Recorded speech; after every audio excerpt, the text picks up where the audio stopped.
Welcome to The Explainer. Today, we're diving into a part of your immune system you probably don't even know exists, and yet it's working non-stop every second of every day to keep you safe. We're not talking about the big battles happening deep inside your body. We're talking about the silent guardian standing at the very gates. So let's start with a question. We tend to picture our immune system as this internal army, fighting off invaders that have already broken in.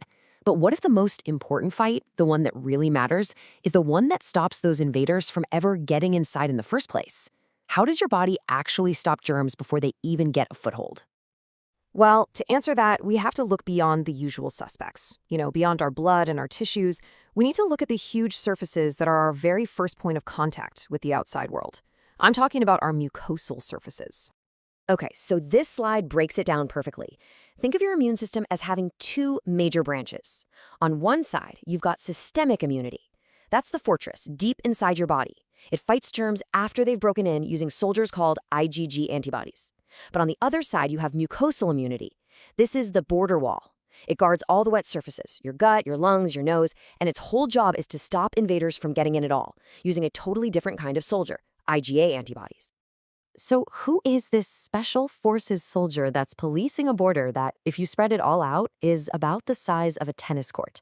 Yeah, you heard that right, a tennis court. Well, let's meet our unsung hero, immunoglobulin A, or for short, IgA. IgA is hands down the most important antibody at these entry points. And get this, your body actually churns out more IgA every single day than all the other kinds of antibodies combined. It is the undisputed champion of your frontline defense. And it's posted up exactly where you'd want a border guard to be, right? It's swimming in our saliva, our tears, and in all the fluids that line our gut and our airways. It's even a huge part of breast milk, giving a newborn its first critical line of defense. It is always, always on duty.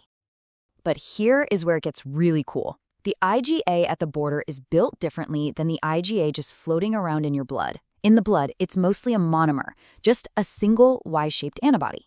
But on the front lines, it's a dimer. That means two of those Y units are bolted together, creating this bigger, tougher, super-powered version that's specially designed to handle the rough and tumble world of your gut. So how does this beefed-up IgA dimer get built and armed for its mission?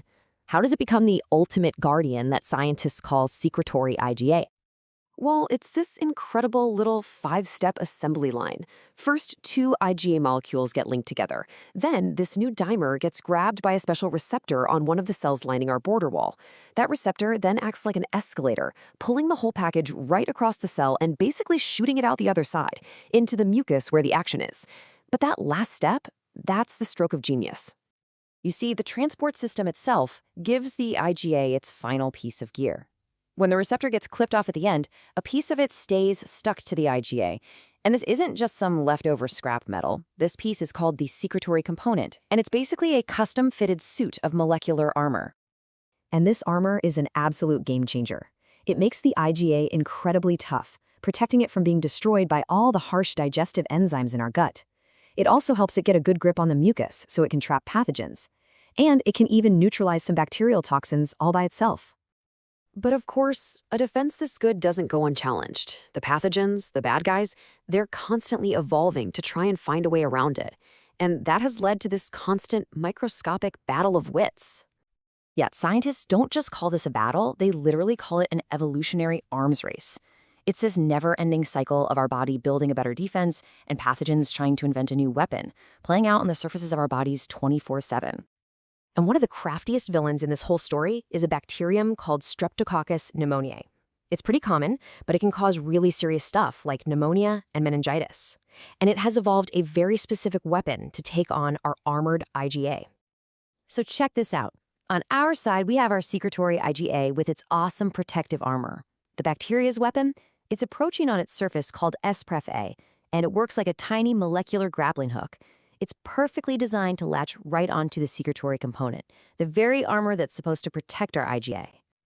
And this is the truly devious part. The bacteria doesn't just disable our defense, it turns our greatest strength into its own weapon.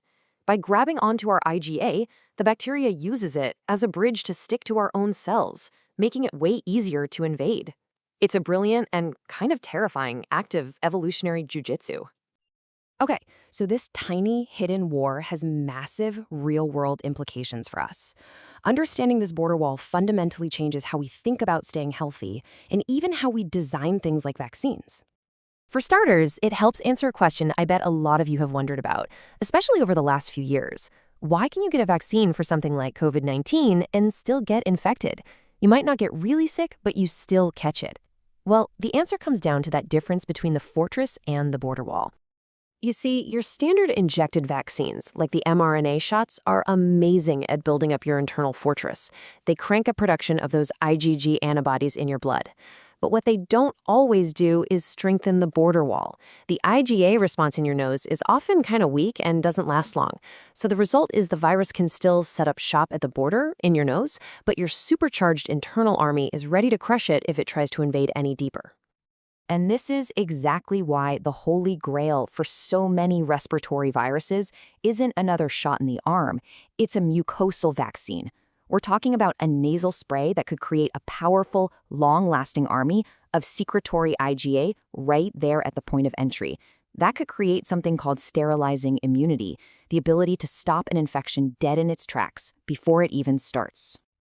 So, when you step back, you realize that so much of our health depends on this invisible, microscopic war being fought every single day on the borders of our bodies.